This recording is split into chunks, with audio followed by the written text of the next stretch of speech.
darling! Welcome back. Today I'm going to be checking out some Mythical Kitchen.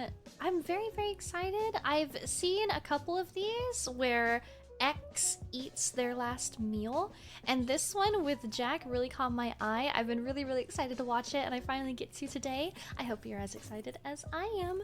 If you are new here, please do consider subscribing and really help me out. I would very much appreciate it. Thank you. Are you ready? Let's go! I'm Jacksepticeye, and this is my last meal. Hi, Jack. Ooh. Oh, we got a Coca-Cola? I don't like Coke. I don't like Coke. I don't like Pepsi. Oh, Berber? Mozzarella sticks? Cheesecake? Some type of pie? Wine? I think this is just a decanter. French onion, maybe? Salisbury steak, I think? Lasagna. And his own coffee. Let's go. Okay. All right. Whoa. Whoa. Every person has exactly two things in common. We all gotta eat and we're all gonna die. Today's guest is a YouTuber who has amassed more than 17 billion views and 31 million followers. He's also a philanthropist, a coffee entrepreneur, and star of the blockbuster hit film Free Guy. Give a warm morning to Hilarities. Yay! To Sean McLaughlin, aka Jacksepticeye. Wow. Thank you so much. I didn't know you were gonna do all that. Do you like that, or does that kind of make you nervous? You feel like the bar has been raised, that I called you a blockbuster superstar? Well, it's false, so you can just say anything on the Your internet names and are in the people credits, believe you know? it.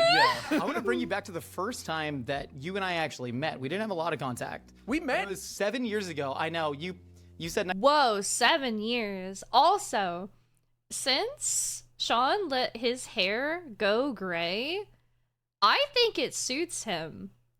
Like... Who's the actor from Cheaper by the Dozen who also went gray super young?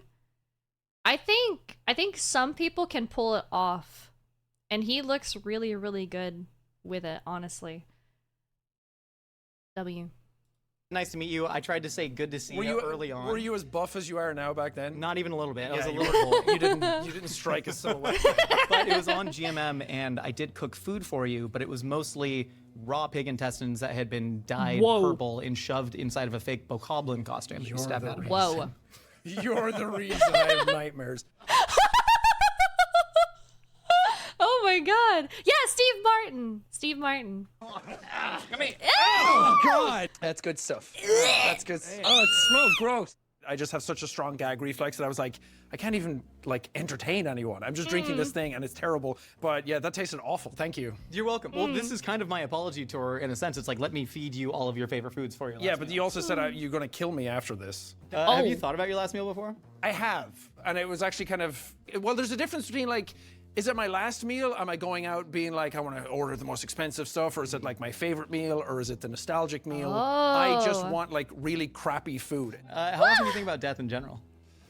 Probably too much, I think. I think being an Irish person, it's built into you. I remember being a kid and like driving somewhere with my mom, and then 6 p.m. would hit, and you'd hear like the church bells on the radio, and she'd be like, shh, the obituaries are on, and she'd... What? That's a thing? Wow. Okay. turn it up. Especially like small town Ireland, you're obsessed with death, to be like, who died? Who do I not know is dead? And then it's something to talk about with somebody else. And I was just surrounded by it my whole life. And I remember when my grandmother died, we like had the coffin in her house and in her room, and we spent all night with her. And like, I think Irish people just have a very strong connection with like people who are dead and like that sort of like old school mentality. That's crazy. So, TMI time, or I guess history time. My grandmother passed away in her room in our home. And that was really hard for me to have her in the home. So for that to be kind of the norm for them is such a polar opposite. Like, I couldn't stand that room. I like, my room was across from that room, and I couldn't stand that room. So maybe it's actually healthier? I don't know. That's just so total polar opposite to me that it seems crazy, like how, why, but I think that's just because of my own experience with it. And then this year, I think I finally understand what a midlife crisis is. I'm Really? 35, and I'm like, oh God, 40's around the corner. Have I done everything I want to do? Oh God, there's so many things I want to do, but my brain... That's me with 30, dude. Being in my 20s and being like, oh my God, I'm gonna turn 30 eventually? Ugh. doesn't work, and I can't do it, and I'm like freaking out and just facing my own mortality more than I ever have. You ready to get eaten? Yeah. Let's do it.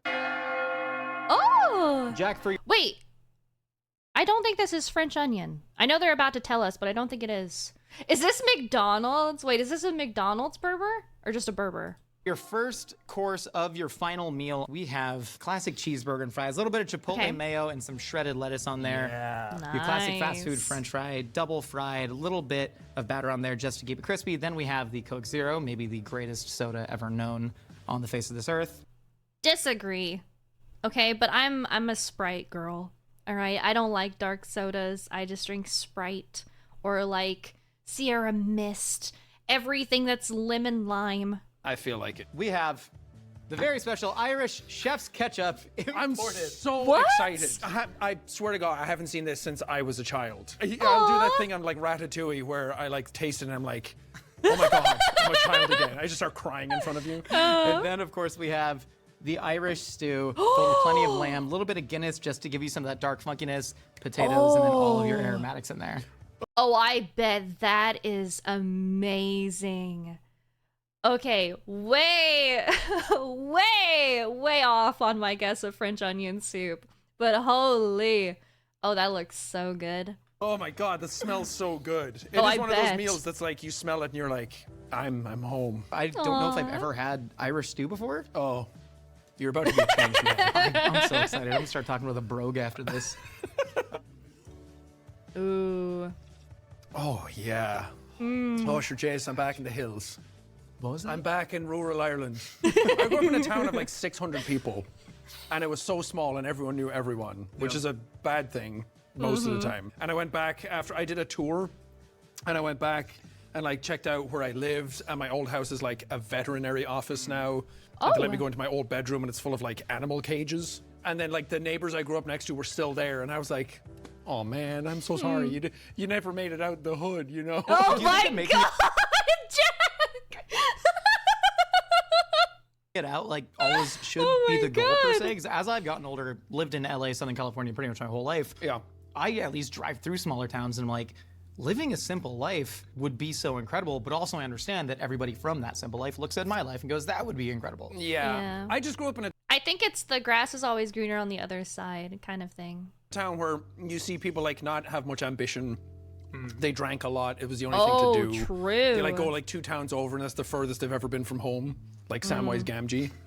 I'm pretty sure hobbits are based on Irish people. They probably are though, right? Yeah. They something eat a lot like of that. things that look like this. This just looks like set deck from Lord of the Rings. Yeah, I love when Sam pulled up this cheeseburger and said, Frodo, this shit slaps. No, it is. He does make stew in it. And he talks about potatoes, so. I'm really excited to get into this ketchup. What do you think makes Irish ketchup different than American ketchup? You think I know? It probably doesn't have sugar and everything in it. Like ketchup that's actually ketchup where it's just tomatoes. Cuz I don't know everything that we put in it, but we Americans, we put sugar in everything, man. And I'm saying that and I love ketchup. I love American ketchup. I probably wouldn't like ketchup cuz I don't like tomatoes. I don't know. Okay, here. I had it when I was like 12 and younger. Yeah, there are about 1/5 the ingredients on this than there is in the typical American ketchup label. I will say that. 1/5, not 150. 1/5. It won't kill you as quickly. Yeah. I always say that whenever I come to America, I'm like, I'm going to gain like 5 kilos while I'm here. To be fair, you do food different, but it's pretty damn good. I'm curious to see if it triggers any of those ratatouille moments.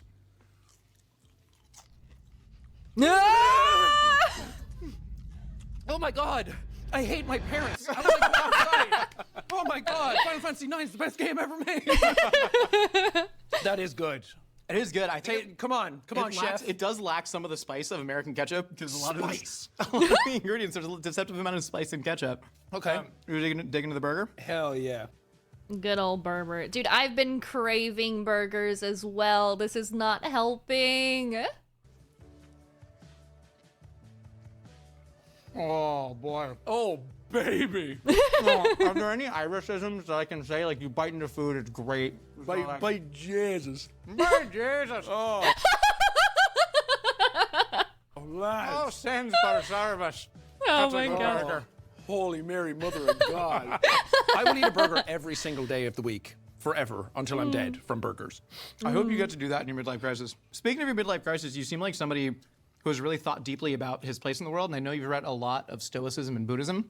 Do you have any quotes that you can kind of easily access? Here we go. That make you feel better about your place in the world or give you clarity? I used to say PMA on my channel for a while and positive mental attitude because I was going through a really hard.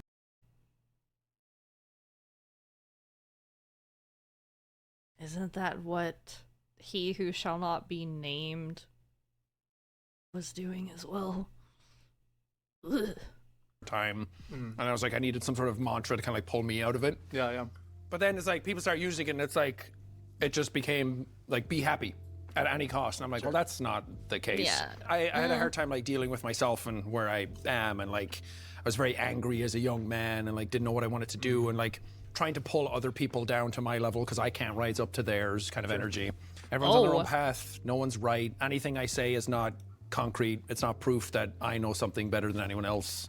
Other people have stuff to teach you all the time. Even if they're like not great people, you can learn something that you can like reflect yourself off of them. Who's the worst person you've learned something great from? It sounds like you had somebody in mind. I do, but I'm not allowed to say it on camera. Oh, I damn. don't know. It's that thing of like, no matter who you are, no matter what position you get into, I don't know anything.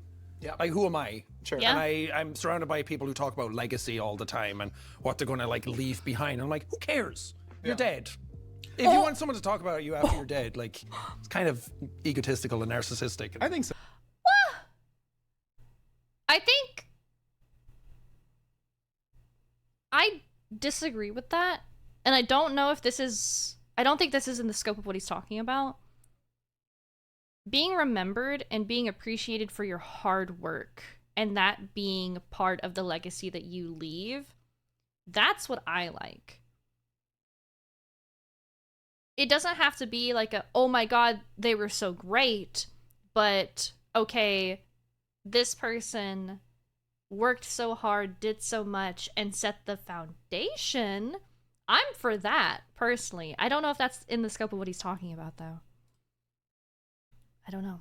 So I think it might also be the only thing anyone's thought about. It's the only thing you possibly have. Otherwise, you end up just sort of a nihilist. Speaking of which, though, there is a quote from Nietzsche. I wouldn't consider myself a nihilist, that I go back to all the time, which is, asking questions, searching for answers, still, I release myself from this burden. Have you heard that before? Never so eloquently. Oh, wait, shoot, no, that's not Nietzsche. That's from Raised to the Ground's debut EP from a song, Your Freedom, My Burden, Sean.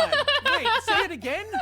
Hold on, I wrote it down. Let me make sure I'm getting this. Because that did not click at all. And the thing is, I wrote a lot of the lyrics for that song. Asking questions, searching for answers, still, I find a way to refuse this burden.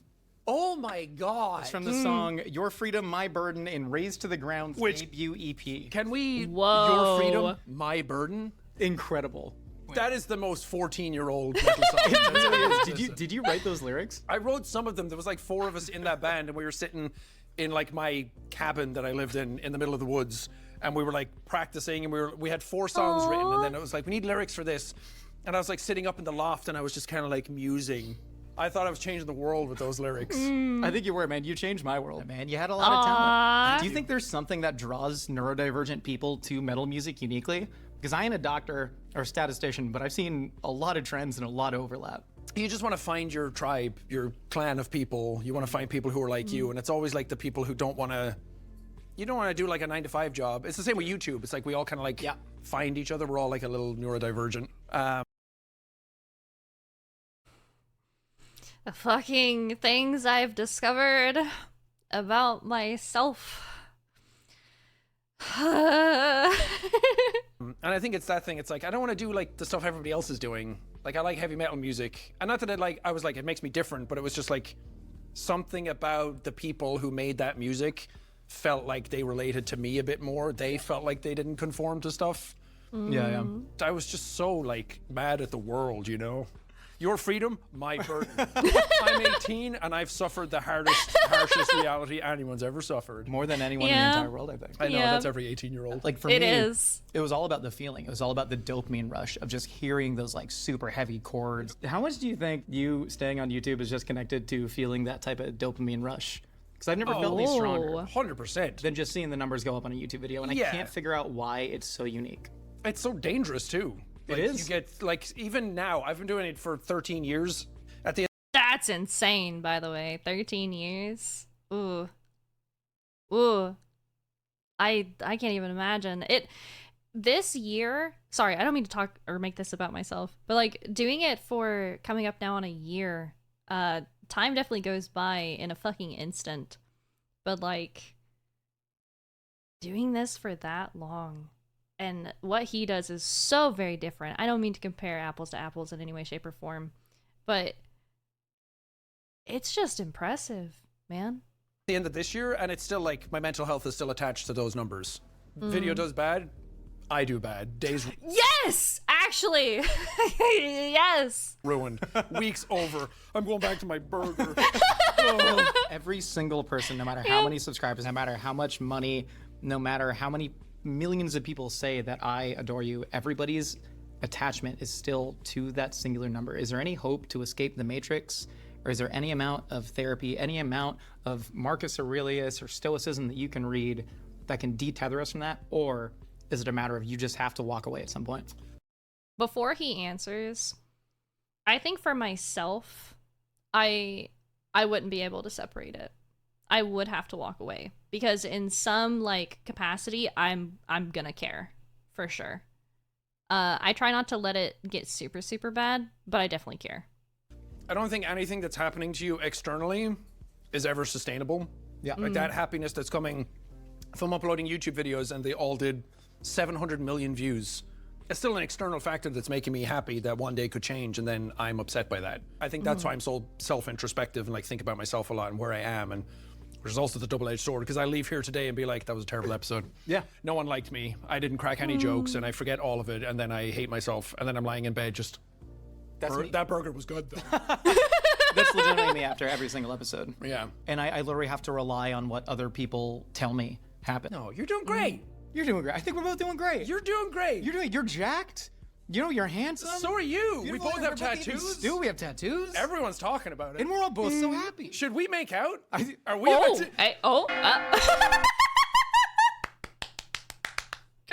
Yes.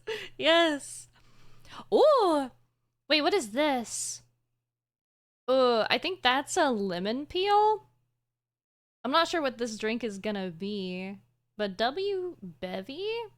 I still think these are these mozzarella sticks or are they like frozen fish sticks?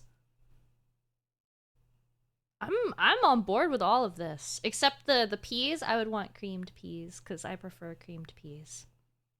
Damn. Jack, for course number 2 of your final meal on Earth, we have the lasagna, Irish pub style, with the French fries and the peas. Then we have the potato waffles with the fish. Oh, they're potato waffles. Fish fingers, so they couldn't were get fish bird's eye sticks. fish fingers. We tried. And then, of course, we have the old fashioned made with dingle Irish whiskey. old-fashioned. This is their Samhain single malt. He said it right. I was going to task you to say it to see if you would actually say it. Brother, right. Googled 20 minutes beforehand because I knew damn well, knowing enough Irish, you do not pronounce 80% of those letters. Y'all mind if I sniff? Please, sniff. We can get you a Sniffies? shot straight if you want some. Yeah. Oh, please. Yeah, can we get Dude. Yo, a man after my own heart. Gotta have a bevy. glasses? Dude, mess me up. Yes. We're going to have such a Yes. good time. Thank you so much, Annalise. Can I get a decanter and a straw? And a Bible and a priest? Do you just want to smoke this through a bong? Are you a whiskey guy? I am a whiskey guy, yeah. I feel like Irish whiskey is the one that I haven't explored that much. Oh, it's going to be peaty. I don't like whiskey, but I'm a very big baby. I don't like liquor that tastes like liquor. So these guys are better than me, at least. Oh, I bet it's smooth, It's actually ain't really it? incredible. So you get that smokiness. Yeah, but very distinct from like an Isla Scotch. Top note, all 9,000 taste bud. And then in the old fashioned.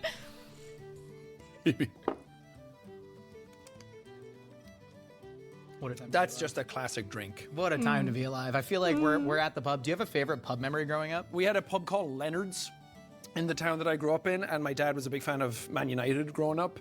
So we would go there like Sundays and watch stuff. And I remember they won like the treble, I think maybe like 1999, someone can fact check me in the comments, but they won that. And then my parents were in the pub watching it, and they were like, it's going to be an all-nighter, guys. Come on up. I'm like 9 years old. And it's like getting my sister to bring me to the pub to like celebrate because my parents didn't want to come home. They were having too much of a good time.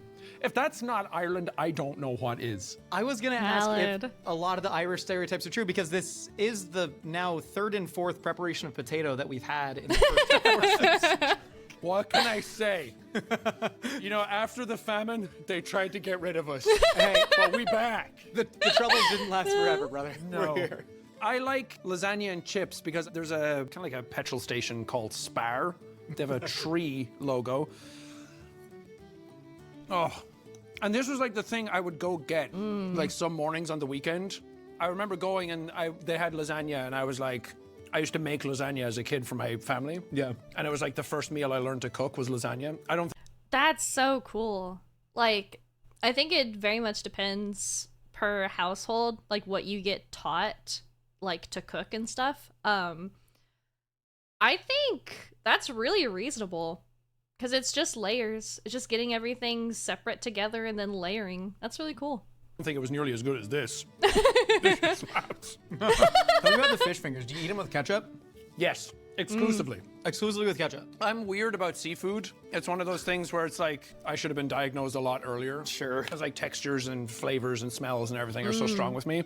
This was like cod is so easy to eat. Cod and salmon, I think. But it's always something, being from an island, I really wanted to like fish. Yeah. So this is like my pipeline in. I still don't really like fish. I get in my head about it and I smell it and I'm like, it's gonna taste bad, even though it doesn't. You're almost like anticipating your own discomfort, despite the fact that it's not actually there. Yeah, welcome to my Fuck, I feel like I do that too. brain, bro. Hey, I get that, man. So you guys would just say fish sticks, right? They're a lot closer to fingers. Dude, that is so good. Gorton's, I think it's a name brand Gorton's. Ramsay? Bird's eye, no. Although I'm sure he does have fish sticks in the grocery store. I think Gordon needs to like chill the out, you know? Just once in your life, just Whoa. chill out. I don't know, man. Whoa. I wonder if it's hostility for Gordon Ramsay is coming. It's the whiskey, it's kicking in. I wouldn't.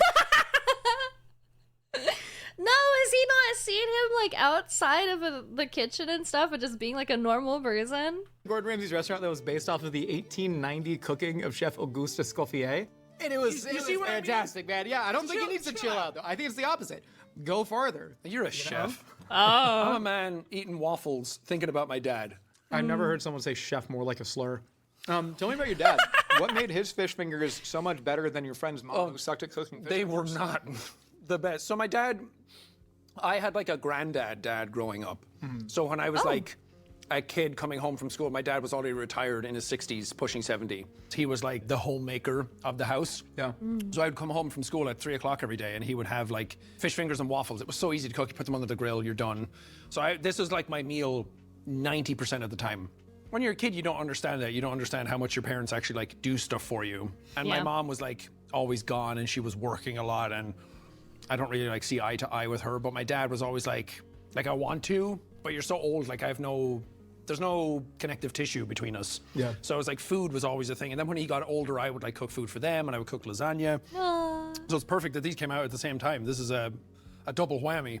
It's not until like your dad passes, which you said your dad had passed as well. And I'm sorry to hear that, but my dad passed like 3 years ago.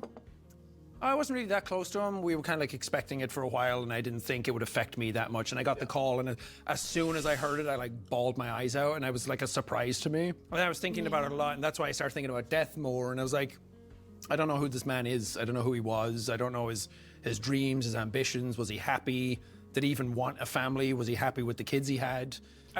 Oh, fuck. Okay. All right. I didn't know we were going here. Ah. Okay. More TMI time. My dad, I say passed recently because I'm still not great at dealing with it. It's gonna be 2 years in June. Oh, I'm gonna cry. Ah, fuck. I apologize. I loved my dad. We didn't have a great, super close relationship. My dad wasn't a very lovey dad. Outwardly. But that man worked himself to the fucking bone so that myself and my mom could be comfortable. And I think if you don't come from a family or you don't have an influential family member who works like that, you don't understand the pressure that it puts on you, or at least it definitely put on me. That's why I work as hard as I do. And work is such a dumb fucking word to use when it comes to YouTube or Twitch. This is not work. I'm not even gonna try to get into that or anything. I push myself a lot. And I do more than I should. I don't take the rest that I should. And I do all of this shit because he didn't. My dad didn't take vacation. My dad didn't stop because he was tired. My dad did what he had to do every single time.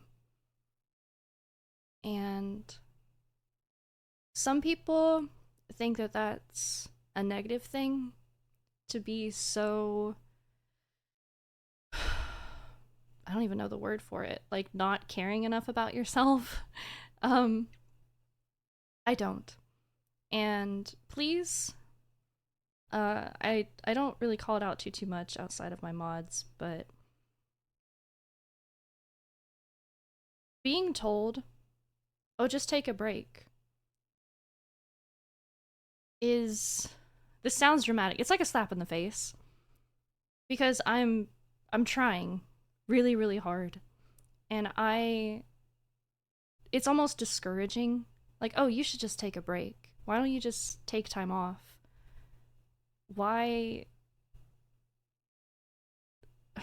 do I need to? Like, I definitely will when I get to the point that I absolutely have to. It's just, I'd rather go and push until I break. Is that healthy? Probably not. Am I gonna change? Probably not. Like, it's a very different mentality. But sorry, I got way off topic. We're way off in left field now. But nah, dude. Oh, fuck. Call your dad. Call your dad. Hug your dad. And I say that just as someone who misses theirs. I know that I don't know your situation. I know that everyone has a different relationship with their father, and I don't mean to do anything other than encourage. If you haven't talked to him in a while, maybe you should. I don't know. Crazy, wacky. I'm gonna shut up. I think now I'm like, okay, I need to like figure myself out, and I think that's kind of like the driving force to kind of like go for it. And I have like a tattoo for him as well, which is a light bulb, which he worked in a electrical company, like it was called ESB, which is like the electrical supply board in Ireland. And I was like, it's just nice to kind of like honor him if I didn't know him. He was a really good man. I think he had a lot of the same stuff I did. Probably like he had OCD, he had like undiagnosed autism, ADHD, and he struggled quite a lot with it. And he's even like further back generation that really didn't understand mental health. Working at the power company, he was working on those, like, you know, the big like cooling towers. Yeah. He was working on one of those and he saw a man fall off it and die. That's one of those things, it's like, it just happens. He moves on. I'm like, you really should have wrestled with that. Like, that's really not a normal thing for a person to go through. If you could have asked your dad, were you happy? Did you live a fulfilled life? What do you think he would have said to you? I think he would have said yes, because he's a very good man.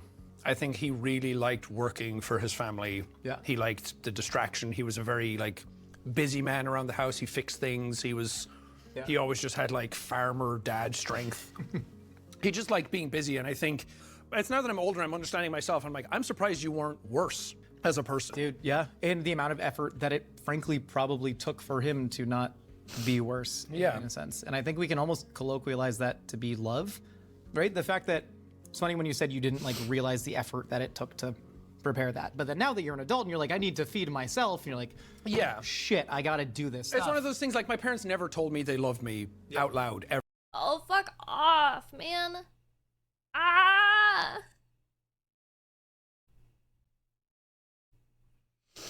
Yep, that's my dad, you know. Oh, he'd give me a lecture before he gave me a hug. Little shit. Ah! He just really was a show you by what he was doing than to say it or anything. Ever. Yeah. Even to this day. But it's like, this is that. That's his interpretation of it. That's his way of doing it. Him working for our family and providing and making sure we had a roof over our heads. That's his way of showing it if he couldn't say it. Yep. And he gave you that platform, that springboard in the best way that he knew how. Yeah, and I started my career in this a little bit before he died. It was one of those things, like, it's in the documentary I did about like the tour and going back home and everything. And he wasn't on camera, but he has a joke in the thing saying like, how are you doing? He says, above the ground. And it's like, you could complain, but you're just not going to. Yep. But in the latter years, he was very impressed with like the stuff I was doing. So it's like, I'm glad we got something. And the last time I was back in Ireland was like 2018 when I saw him. And I was like, we all need to get together for like the last time kind of thing. Mm-hmm. It's that thing, like, I couldn't even go to the funeral because it was in COVID. So I had to like watch a live stream of it as it happened. And there was like 12 people max allowed into the room. And I was like, my dad was so beloved in the town he grew up in. He didn't die in that town. He wasn't buried in that town. I'm like, if he died there, people in that town would have come out to like see him, and it would have been like a packed church kind of thing. Yeah. Because he was just a really decent guy, and a lot of people had stories about him. So it's one of those things where it's like, it's such a unique experience. I don't know, there's very few people in the world who have that thing happen to them, but we're all part of the same club. Yeah, I guess. And I think we all kind of honor it in a certain way. Like, this was to honor my dad. He was a leek farmer. No, he wasn't. But this was like, he was always the one who encouraged me to follow my dreams. Yeah. Because as he kind of told me, like, you can take risks and fail. You can also play it safe and fail. Look at me. Yeah. And that was always like really heartbreaking for me, talking about a life fulfilled. And so I kind of decided that, like, I'm going to do whatever I can to follow my biggest passion in the world, which is cooking. And leeks, people have heard the story, but like, they're the hardest vegetable to clean and prep because there's dirt in between 1,000 tiny little layers. You have to like peel every single one of them. Exactly. And so for me, this is always a reminder of like, do the hard things because they're worth it. I love that. We're just out here. Hey, dead dads. Cheers. Fuck! Hold on. Twitch and YouTube, this is water. This is 1,000% water.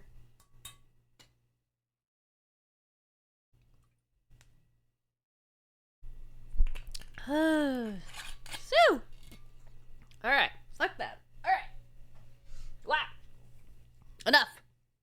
enough. Woo! We out here. We're good. Anybody else out there? Truly. Yep. You still have the lamp that his company gave him when he retired? Oh my god, you are going like full Nardwar on me. I asked you do. Just call me Tyler, the Creator. You know what's funny? That's the first time I ever took a photograph, was that lamp. It wasn't even digital cameras, it was disposables. So his retirement party when he was 65, they gave him that lamp, which crap gift. But I remember taking a picture of that lamp. Like, that's one of the earliest memories I have. We gotta That's go crazy. find that lamp. How did gotta you go know recover. that? I don't know, man. This is weird. Ooh, okay. Yeah, okay, he might correct me. Wait, is this mash? This looks like Salisbury steak, but there's no mushrooms. And then I think this is wine in a decanter. Ah, I was wrong about the French onion, but I'm gonna double down and get immediately proven wrong that this is Salisbury steak. Maybe. Jack, for course number 3, we have a filet mignon cooked medium with a peppercorn sauce, some garlic mash, and then a lovely Cabernet Sauvignon. Are you a wine guy? So at least it was mash. It's just a filet. Okay. I mean, that does look phenomenal, honestly. I am not a wine guy. I'm much more of a hard liquor and cocktail guy Okay. than a wine guy, as you can see by me doing the beer high pour on a Tell wine. me you have trauma without telling me. I got into wine when I was like 28. I hated it when I was growing up. I tasted wine probably when I was like 8. But I remember red wine. White wine is so easy to drink. It's like juice. But red wine, I was like, so gross. And then Because the dryness. I hate the dryness of wine. The only thing that I can stomach is like pink Moscato, and that's juice. I was 28 and I was like, I'm different now. Sweet things. I need a new thing to hyper obsess over. Wine is a great thing to do that way. Yeah. It can be A lot of really this- pretentious if you want it to be, Yeah. but there is something about like taking your time with it. Oh, you did the inhale and everything. I'm not a wine drinker. He says as he full bong rips the wine. And with a steak, Dig in, man. it doesn't get more pretentious than this. This also feels like a nice, good pub meal. What's the Very hearty. Very, very hearty. most common food that people have come up with? Ooh, good cook. Generally, like steak, like some sort of prestige cut, like a filet mignon. I think burgers probably up there. Something like fried and handheld from their childhood. Fries. Sorry, I stopped listening. Mood. Oh my god, I'm somewhere else. I had steak growing up, but it's like your parents cook it, they'd have no idea what they're doing. Yes. Oh my god. My dad always overcooked for like the longest time, and that was because of my mom. And then my mom decided that medium rare was okay, and then we could finally have medium rare steaks. STG, thank you so very much for the biddies. Cheers, everyone. Also, Pharaoh, you have our support and condolences, and you do not need to explain yourself. It's more like I want to. Trust me, I don't do anything unless I feel comfortable. I like, sorry. I think that's my nerves. I like doing videos like this where I can also pause and talk along, add to. It's partially why I like doing Q&As. I haven't done one in absolutely forever. Normally I make them as like the members only content on YouTube. And just having an addition that makes it more personal. And when I feel compelled and comfortable to do so, then I'm gonna kind of do so. It's more so that I feel like it's, I don't know, silly to like include myself, but I'm gonna do it until someone tells me to shut up, so. I had a proper steak when I came to a convention, PAX East in Boston in 2015, and everyone was ordering steak at this restaurant. And I was like, oh. And they were like, I always remember the scene from The Matrix when he eats the steak. And I was like, food has never looked so good. And I was like, that makes steak look incredible. It's such a wet, meaty steak. But it's like, I want to like it, you know? Yeah. And then I remember my first steak and everyone was getting like medium rare. And I was like, I don't know, guys. I might gag when I taste it. And I tasted it and I was like, oh my God. Yeah. I can only, so this isn't me trying to sound like stuck up, pretentious, snobbish or anything. I can only do filet. And the number one reason is I cannot stand the texture of fat on a steak. And I hate having to cut around and trim up steak as I'm eating it. It's just such a chore. And I know that's a privileged thing to say, but it really fucking is. So I either just don't have steak ever, or I will only get a fillet. And it has to be medium rare. 1000%. Yeah, this is, dude, you got some like talent here. I agree entirely. Don't raise their self-esteem or they're going to want to leave me, though. Do you ever feel like that? People are going to leave you? Always. I have a problem with it. I have a fear of abandonment, and I worry that I self-sabotage every relationship I'm in. No, just including like friends. Anyway, down the hatch, everybody. Can't talk about your problems with food in your mouth. Eating my feelings. Yep. And they taste bitter. No, this tastes incredible. We don't have to talk about your abandonment issues. Can we just like chill? Can we talk about stocks? Wolf of Wall Street? Do you have a favorite cut of steak? It's actually filet, which is not cool to say anymore, but it'll be cool again in about 6 years. Oh, whatever. I know. Get off your Wagyu and your ribeye. No one cares. No one watches your TikToks anyway. Oh my god. No one cares. Don't say that. Settle down. They watch your TikToks, don't worry. No, I know. That's an existential thing. And you should. Subscribe, like, comment, engagement farming. Do you even watch YouTube anymore? I don't watch YouTube. Well, I do. That's not true. I watch like some people, but it's like miniature painting. Oh. Yeah, it's exclusive. Was it Warhammer stuff? Yeah. Oh, Hey! Don't try and flip the question on me. Answer. God forbid I ask a question. I've turned into a mean drunk. I watch bodybuilding, fitness content. Yeah, you Really? I do, but no, it's the thing that I need to do. I can't watch cooking content because that's every single day at my job, which is my greatest passion in life and my biggest stressor in the entire world. And I'm tortured mentally every single day because of it. Because I know when you started YouTube, it sounds like you were at a really lonely point in your life, living in a log cabin, quite isolated. Yeah. I mean, I'm pretty open about it that I was just severely depressed. I wanted friends. I was always like around people that their main thing was like, we go to college and then we drink. And that's like our life and we don't know what else to do. Dude, that sounded like me.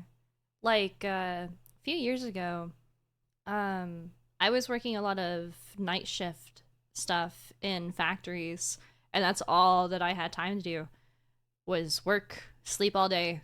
And then on my days off, I would play video games for like 14 hours a day and drink alcohol. And I was like, because all the men in my family are alcoholics and like reformed alcoholics. And I was always kind of like scared of it. Thankfully, my addiction manifested itself elsewhere. And I have quite a healthy relationship with alcohol, but... I say that about myself as well. I jokingly call myself an aspiring alcoholic, just because my hobby is drinking. I do not believe at any point in time that I have been addicted to alcohol. It's just what I prefer to do. And then my kind of hyperfixation has never settled on alcohol. Alcohol has always been the adjective to what I'm doing. Like, okay, I'll get really sucked into a certain game. Okay, let's tack on alcohol. I'll be meeting someone for the first time, hanging out, going to like go watch a movie. Let's tack on alcohol. And different things like that. I actually get pretty offended if people try to genuinely tell me that I'm an alcoholic, because I know what alcoholism does. And to downplay it and call someone who drinks as their hobby, who might not drink in moderation, but does not get drunk off their ass every single day, who can go without alcohol, to call someone who just likes to drink an alcoholic is a huge insult to what alcoholism actually is. I know it's probably a wacky thing for me to like get real big upset about, but it really is. It's very insulting to me as someone who has a family full of it. It's very insulting. And that's such a hypocritical thing because I just said I'm an aspiring alcoholic. Ah! We love democracy! It was one of those things that like I could just see a lot of my family in Friends and like that small town mentality. So I was like, I gotta do something else. I would play like Metal Gear Solid and stuff as a kid and being like, oh, Japan exists. That's cool. And like, I remember doing YouTube and I was big into Battlefield, which, shout out Battlefield 6 coming out. We might be back. I was watching a guy called Level Cap Gaming who did that as his job. And I just couldn't believe that, like, I tried to, like, I was researching, like, how to be a playtester for games, like, play games as a job. And it was never my intent to do that, but I was like, the editing of it and the curation of it was really cool. And it gave me something to do and a hobby to figure out and a task to do. I remember just falling in love with it. And then I remember his community meant a lot to me and did a lot for me in those moments where you're like, I can watch a TV show, but no one's there. Yeah. And then I would watch that stuff and I was like, this is my people. Like, they get the game on the same level I do, and they're watching YouTube, and I felt kind of like nerdy and weird and outsider. And then when I started doing it, I was like, I want to find my people and do that for them and help them out. And it was just a good excuse to kind of like have friends and do something and waste my day away and actually feel productive and not worry about my future so much. Luckily, it panned out, and like, you work hard at it, but there's a lot of luck. Like, you can work your ass off all day, every day, but unless that, like, switch kind of like flicks for you, or like the people start getting onto you a little bit, or you know people, or like something has to happen to like make that hard work make sense and proliferate. It does, but also I think it's too easy to chalk certain things up to luck. Sure. Right? If luck is, say, a 1 in 100 shot, you were uploading 2 videos a day for 5 years. Yeah. So if there's a 1% shot, good news, you have 1,500 shots going out. Fair. And so at that point, it's literally not luck. Yeah. Of course, you know, and I understand from your perspective, whether it is to try and demur on your own accomplishments by saying I'm not worthy, because that verifies a narrative that you may have about I'll never. yourself. I do this. I think that I work hard, but at the end of the day, what I do is not hard. You know what I mean? So I we're gonna go on to another rant. I don't know how to put it into words. I am so in awe every single day. And it's not in awe of myself, ever. It's just... how? I ask myself how, like, every single day. And anytime people are like, oh, well, yeah, I just, you know, I like you, or I like your voice, or I think you're funny, or like whatever it might be, it's just, how? What? What? Me? We're talking about me? No, it's insane. And I feel selfish when I want to like celebrate a milestone, or if I want to like talk about something that the channel and by extension I have achieved. It's because I didn't do anything. You know? It's you guys. It's you guys showing up. It's you guys watching. It's you guys liking, commenting, all of this stuff. I didn't do anything. You know what I mean? It's just... how? Celebrate myself ever. Nah, It's never. not in me to do that. Do you think you should, though? Do you think it's healthier to do that? I have really good people who have like tried to tell me to like celebrate what I do. Why are you laughing? Oh, it's hilarious just to say, like, I have great people around me. They've tried to tell me these things. Yeah, the work of the verb try was very, very heavy on that. And I didn't even clock it. Yeah. And I'm like, what was weird about what I said? Yeah. Mm-hmm. I've tried to be like, we've done a lot of charity stuff and I'm very proud of it. I've done a lot of stuff on YouTube, but you know what it's like. You're only as good as like the last video you put up kind of mentality. And a lot of us are kind of like in that headspace where it's like, Yeah. I just have a very like, don't get too big for your boots kind of thing. And maybe that's the Irish in me. I don't know. If you didn't go into YouTube, do you think you would still have these kind of existential crises of like, oh God, my self-esteem is tied to this number? No. I honestly think I would be more unhealthy mentally if I didn't, because I think going into YouTube let me meet so much of a diverse amount of people. Again, growing up in small town Ireland, I had never like seen people of color growing up. Like I didn't know anybody. Not one? No, and it's like, it's not like I hated those people. It's like I just never met any of them. Of course. And then you grow up and I go to a convention and I meet like people of all colors and religions and ethnicities and all people who are like I'm trans and I'm gay and I like all these different things. And I'm like, well, it's kind of hard to be narrow-minded when I've met all of these people and I've seen their faces and I've heard their stories and I've listened to them talk to me about how much like YouTube channels mean to them. And I was like, I was there. Like you were the people I was looking for when I was like 20 and I was like trying to find my people. So it's kind of like, I think it broadened my mind quite a bit. I don't need to tell you how hard YouTube can be at times, but maybe I have too much empathy for people sometimes who are kind of like borders on like, it hurts me in a way. Yeah. Oh God, are you guys clipping this? It's going to come back in 2 years where people are like, he said this.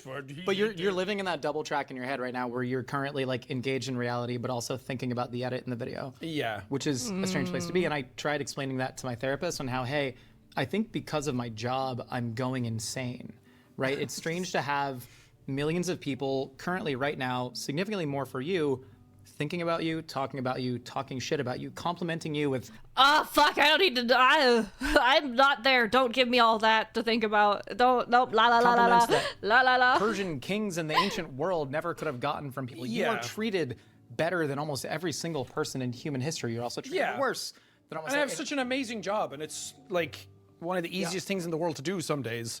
But I tried making it about my job to my therapist. She goes, didn't you tell me that you've woken up with an intense sense of dread every single day of your life since you were 8 years old? Yeah. I go, yeah. She goes, you didn't have this job back then, did you? I go, no. And she goes, do you think the problem could just be, could just be you? And I went, Should you feel a little better, bud? Yeah. You want a lollipop? I guess. To your point, it's like I like to live in a healthy middle, you know? It's like you're all saying bad things about me. Sure, I'll believe some of them, but at the same time, I can rationalize it. You say really good things about me. I also know those aren't really true because I'm not infallible. I make mistakes, and I know more about me than anybody else does. I think you might know less about yourself than anybody else does. And I think you probably have this internal monologue of like, well, I am a bad person. I could have done so much better in this and this and this, and other people do better in this and this and this. Oh, yeah. But I think the outside view of you is more accurate. That you're somebody who's raised $30 million for charity. Let me compliment you without you sign. You're at my dinner table. This is rude. Fair. Thank you, Mrs. Josh, for preparing this meal for us. Can I come over next week for pizza rolls and PlayStation? Yeah, we just got the new Dave Mira BMX. It should be exciting. Oh, that game slaps. So much better than Matt Hoffman BMX. Yeah. What was your first like video game memory? Yeah. This is my show now. What do you think about video games? Dude, holy shit. No, my dad had an original Atari Pong. And it was just the most fun I've ever had in my entire life. That's pretty... How old are you? 33. Why'd you have to think about that? How often? I don't know, how often do you think? How old are you? 35. Yeah, he nailed that real quick. He nailed that real quick. I know who I am, John. I don't like it. How much do you weigh? I think I'm rocking like a 72 kilo. I don't know what that is in pounds. I like how you're talking about this as if you're like getting ready for a fight. Who are you gonna fight, Mr. Beast? Because he ruined YouTube? Yeah, let's get into that. I feel so passionately about this stuff because it means so much to me as a person, and my mental health is so attached to it. And not for like the number bad, I'm bad. Yeah. But like I care so much about like the people who watch and the things that are happening. So when it gets boiled down to like, well, you fell off and it's just not working for you right now, so you hate it, which I mean, fair enough from an outside perspective, that's totally valid, but I just care so much about like the non-corporate side of it. I just think about that guy who watched Battlefield in his bedroom and was so like, this is the coolest thing ever. I've never had to think about my content more than I ever have in the last 2 years. Like the titles and the thumbnails and how long it is and the retention and all this stuff. And I'm like, more tools for creators are always great if that's what you're into, but I was horrible at it. I was never good at it. I was like, I'm just doing it because it's fun and people are watching and that's really cool. And I think I just kind of like romanticize that. And I think that that's what kind of like saddens me, where I'm like, I remember when it was just like really fun and people just had a good time, and what you're uploading didn't matter. We were just there to have a good time. Oh, we're at dessert? Okay, so pretty confident this is just a cheesecake. But I don't know what this is. If I had to guess, I'm gonna go lemon. Something lemon. But that's just because I like lemon. Jack, for the final course of your final meal So excited. on Earth, so am I, man, because we're eating Oh. banoffee pie. There's a portmanteau of banana and toffee. That's right, banoffee. Something very foreign to my American palate. You never had banoffee? I've had it before, only at like British-themed restaurants. No. And then also New York cheesecake right here. This is homemade, Beautiful. some fresh cream cheese mixed with egg, a little bit of flour, whipped cream on top, and then the top of the morning coffee in the French press. Do you mind if I do that? Look at that talent, skill, He remembered the panache. principles. But now this is your brand of coffee, am I correct? Sure is. Top of the morning coffee. Get yours today. It's great with whiskey. Are you a coffee guy? Huge coffee guy, but more, I mean, as an ADHD haver, I assume you're like violently addicted to caffeine, right? Can't get enough. Dude, I cannot do coffee. I don't like bitter. My quote-unquote coffee, and it's a sin to call it a coffee, is like a caramel-flavored milkshake. Because I like frappuccinos, and there is like no fucking coffee at all on that. Same, but then that also gives you a tremendous amount of anxiety. So you're trying to like find that weird little line before. Hey, if God can't fix me, no one can. Caffeine is my God. Someone get him a drum kit and a writing pad right now. He's writing new music for Dude, us. we're spitting. I'm one of those guys who's like, I don't really like chocolate that ice looks cream. good. I like chocolate, but I don't like chocolate ice cream. I don't like chocolate sauce. I don't like mousse. It's Really? really heavy and it kind of like overpowers the meal. There's no like No, I agree with that, yeah. vanilla and stuff. It's good. I agree. And I think there's as much nuance into vanilla if you really get into the nitty gritty as there is chocolate. I once had a single origin vanilla ice cream brand that actually categorized them from Madagascar vanilla to Tahitian vanilla to Mexican vanilla to Guamanian vanilla. Whoa! You could Okay. really taste all the different kinds of vanilla. So was there a moment when you realized you were autistic? Like a single... I'm beginning to doubt it listening to you talk. I'm wondering if Damn. maybe I don't. This is really good. Yo, Excellent cheesecake. who cooked this cheesecake? Show yourself. Dude, I want to make a cheesecake. How's the banoffee? Consistent? I'm gonna have sex with it. Oh Yeah. my, Hey, yo, me? Me? Man after my own heart once again? Do that, man. What's the difference between having sex and making love? Whoa. Oh, we could get Intent. into it. Intent and emotional maturity. So, Boys have sex, men make love. Woo! and some would say that you have to kill the boy to become the man. You don't. You don't. I said that to a therapist in Beverly Hills one time, and she was like, that's a very all or nothing mentality. That she was like, you can be the man when you need to be and be business, but you can let the boy out to play whenever you need to, and it's healthy to have an inner child. And I was like, you're so right. This is why you're $220 an hour. The good thing, you latch on to those buzzword quotes, and I think that's a problem right now, is that there's a buzzword quote for everything, and it sounds great, and people who are less emotionally mature will fall for that stuff. That's why I hate like self-help books. I don't like them because I feel like it's like preying on insecurities of people who want answers. That's why I hate YouTubers. Damn. Don't give me a quote. Whoa. Give me a quote. Be your most profound you can be right now. Be the most profound I can do. I don't know if that's something I can do on demand or off demand. And there it is. What? Maybe Jesus you just Christ, maybe you just did it. Maybe I just did it. I'm in your head, bro. I'm in the walls. I live here now. This is my house. So, Go ahead. Yeah, no, what was your childhood like? Terrible. Do you hear Tell me anything about I the said? movie. Tell me about the movie you're in coming up. How did you prepare for the role? Chicken and broccoli? Chicken, broccoli, and anabar. There, I do want to talk about the For general, anything is possible, bro. truly the paradox between the destigmatization of mental health and just skyrocketing depression rates. We've destigmatized a lot of it, but like, how do you square the fact that more people are more open about their mental health than ever? More people talk about it. There's more resources than ever, and we're still just seeing skyrocketing rates. Yeah. The problem is that your mental health becomes money. I'm always shocked every time I come to America. I turn on the TV at the hotel. It's always South Park all day on Comedy Central. But the ads that play are ridiculous. It's like ads talking about like bipolar medication and stuff. I'm like, you're not allowed to do that. It's like trying to convince everybody that there's something wrong with them and they need to fix it. I think America's one of two countries where we allow prescription drugs to advertise on TV. That's absolutely wild to me. Yeah. Everyone wants to be heard. Everyone wants to have a voice. Everyone wants to feel like they're not that guy in a cabin with no friends. They want to say something unfortunately, negativity is the path of least resistance into that. Yeah. If you don't like something, that's a personality, and now people like you for being hard to please. I think about this stuff a lot, and I'm in my head a lot, and sometimes it stops me from doing anything. Yeah. And then again, I'll go home and I'll be like, I talked about that too much, didn't I, on the episode? And so many people in the comments will be like, that was amazing. I love talking about that. I like people who are so open about it. And it's like, I'm always like battling that stuff in my brain. I'm like, I just want to be fun and I want people to like me and I want to eat food. Do you think, in the way that, say, a lot of your OG viewers might say, I miss the old Jacksepticeye, and I hate that. Oh, I understand it, but that's such a mean thing to say. I miss the old blank. That's such an insult to everything that anyone, like whoever you're talking about, everything that they've done after like a certain point.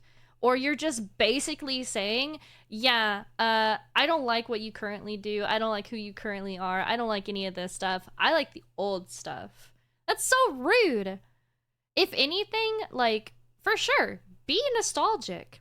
I love old videos from people who I watched in my big, like, YouTube phase and stuff, right?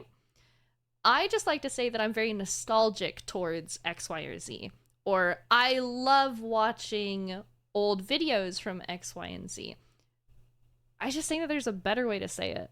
And I think you've taken the right response of, no, you miss the old you. You miss the old way that you felt when you didn't have enough pressure. I would take a caveat with that. Okay. Because I said that that's kind of like the buzzwordy thing. And there's truth in it, but that absolves me of anything. Yeah. And it absolves me of any change, which is just completely impossible to do.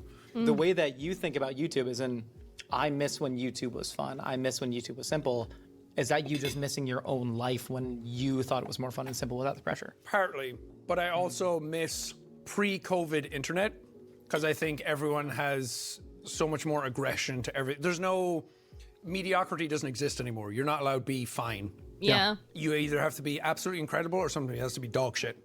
When you talk about something profound, you're not allowed to be fine. Yeah. I think is maybe the most profound thing that I've ever heard. And for people with mental health issues and depression and anxiety and all that stuff, fine is incredible. Yeah. That's a baseline you don't think you can get to. And I think it's the same with like movies and games. Like my job is not to play a game and love it.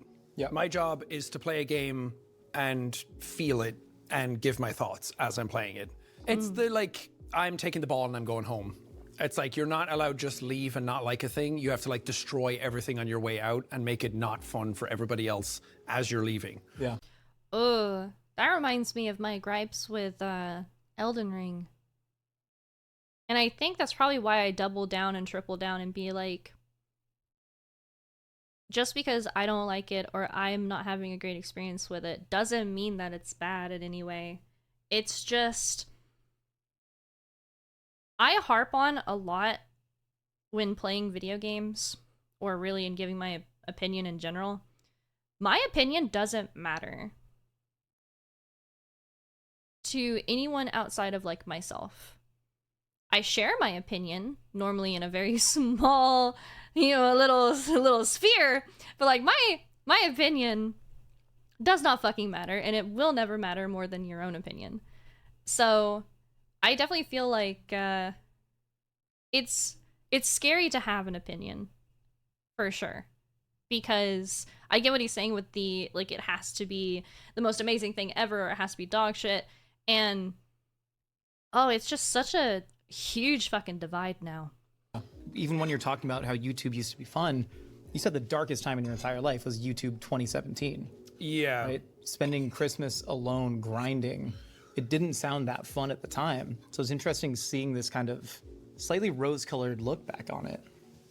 I don't necessarily think that it was YouTube. I think I had just entered a change in my life. Yeah. I was in a bad relationship. I think that was probably like 75% of the reason. Yeah. It's like, I'm a person where my emotions take over everything. it's like my whole day is ruined based on that, and I can't push through it anymore to get past that, nor should I. It's my body telling me something that is happening, and I feel like I need to listen to it and not push myself through it, which in the past I would have. And I definitely think that I do either or. And I don't know what makes the difference, because my day will absolutely be ruined by like one thing happening. And then there's the opposite, where I don't give a fuck what has happened. I'm continuing on with my day, and I'm gonna fake being okay until I am somewhat okay. and now I'm trying to like take lessons from younger me and not be my dad, which is the thing. There's a quote, I can't remember the guy's name, but it was an Austrian poet, first name Rainer, but it was, to love somebody completely is so much the entire point of life that doing every single other thing is merely practice for that. And that seems to be a thing that we talk about, ancient wisdom looking back. To truly love another person and be purely vulnerable with that other person. That's about as good. How do you keep that stuff on the dome? I think about it a lot when I get in a really dark place. Similarly, my mom committed suicide. For the first time, somewhat recently, actually had those kind of thoughts where I think I got to that age and I was like, oh no, we all do turn into our parents in some regard. Yeah. No matter how much you try and pull away and say you're different. But the thing that I keep coming back to is that to love another person so completely and love another person more than yourself. Do you have that in your life right now? I think I have people in my life that I love quite heavily, and I'm not always the best at expressing it, for if this episode isn't obvious enough. But I think there's an element of me that just loves people so much and wants to like see people do well and just figure themselves out, and maybe that'll help me in some regard. But there are people in my life right now that I love so completely that I don't know. It's one of those things, like, until you feel it, it's like, it's hard to describe. You're a kid and you're like, I love this person. It's like, no, you don't. Yeah. It's what you think love is in that moment. And right now, I think I'm in that place where I'm emotionally mature enough to like identify what it is and be happy. So it's always a struggle. You never figure it out. It's the pursuit of happiness. It's not the destination of happiness. No, that's profound. No, it's not. It's bullshit. What do you think happens when you die? I think nothing happens. And I think Same. that's why right now matters the most. Because I grew up Catholic, and everyone is waiting to die so they can be truly happy. And they're living a life they don't want to. And I think after you die, nothing happens, which is why right now is important to like maximize and try and find your happiness. Nothing happened before I was born. Nothing happens after I'm dead. That's... Oh! I did not know that he felt that way too. I won't get into it because I don't like discussing religion and stuff, but I think he's one of the first people outside of like growing up that have said that. That's really cool. And that's fine. You ready to get in the lightning round? Yes. Who's the one person, dead or alive, you'd want to share your actual last meal with? Oh. My dad. Yeah, fuck What you! song do you want played at your funeral? That was my answer. I didn't say it, but that was my answer. Bury the Light from Devil May Cry 5. Rank these gray hair icons: George Clooney, Karl Marx, Storm from X-Men, Halle Berry version. Storm from X-Men, number one. Karl Marx, couldn't give two shits about, couldn't tell you what Marxism? Yeah, he don't even know what that is. Marxism is believing that workers should own the means of production. Oh, so he was chill. Yeah. He was I mean, anti-fascist. like, depending on what you think. Yeah. Okay, so yeah, whatever. The rest of them, who cares? Bury them. Sorry, George, you're still alive, but he dyed his hair for a movie role, and I'm like, you shouldn't have done that.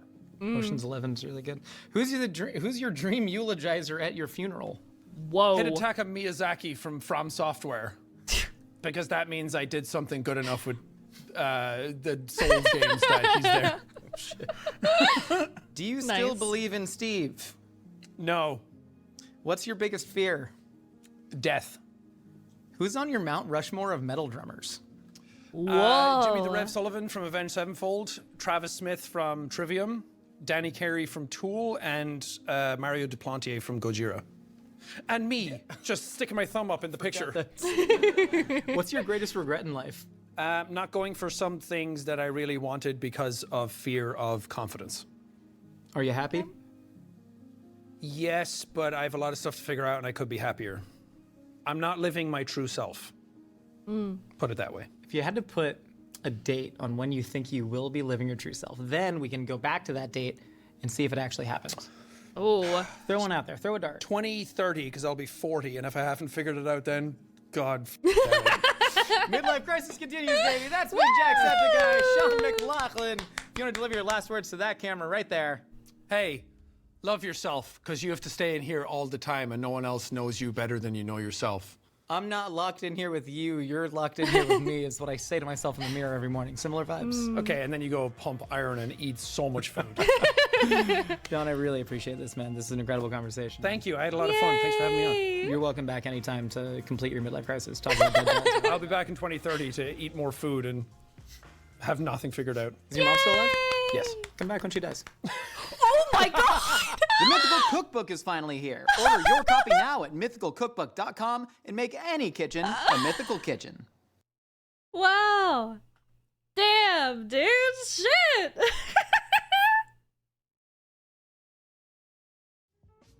Okay. I loved this. It was very different. A very, very mixed of highs of goofy, silly ha-has to, oh, fuck, we're gonna talk about this. So hopefully you guys enjoyed it as much as I did. Please make sure you check out the original. It's gonna be linked down below. And I might have to watch a few more of these, honestly. If you like my video, make sure that you like and subscribe so I can see you in the next one. Thank you. Bye!